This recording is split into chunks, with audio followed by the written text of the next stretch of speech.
la CSN, on pousse sur le transport scolaire. Le ministère de l'Éducation a fait une bonne chose. Il a augmenté le financement pour le transport scolaire.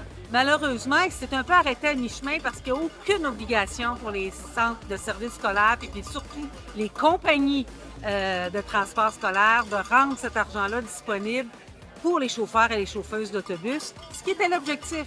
Alors, ce qu'on demande, M. Blainville, c'est continuer votre bel ouvrage, puis dites donc aux propriétaires que c'est indécent de se payer des augmentations de salaire de 30 % la première année, de se payer des salaires dans les centaines de milliers de dollars avec l'argent de nos taxes, l'argent que vous avez donné pour améliorer les conditions de travail des chauffeuses et des chauffeurs. On demande notre juste part, mais on la veut toute. Écoutez, moi, j'ai envie de vous dire un matin, un employeur comme Sogesco qui décide de vous mettre en lock-out à votre dernière journée de travail, juste assez pour vous couper votre chômage, on qualifie ça de quoi?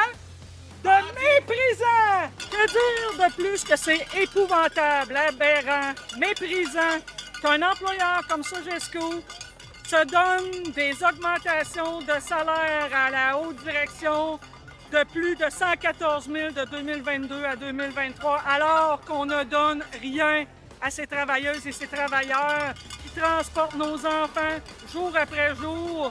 Ces travailleuses et ces travailleurs méritent d'être reconnus à la hauteur de ce qu'ils donnent à Sogesco. Le gouvernement a donné de l'argent, il doit absolument la descendre dans vos poches. Sogesco, qui s'est pris l'augmentation que le gouvernement a octroyée pour les contrats, lui, ça l'a mis dans ses poches. Il s'est pris une belle augmentation de salaire au lieu de la redistribuer aux chauffeurs. On a ici, chez Décantons, des gens qui sont mobilisés et c'est pas un lock-out qui va les arrêter, c'est Sogesco qui devra s'asseoir et négocier de bonne foi.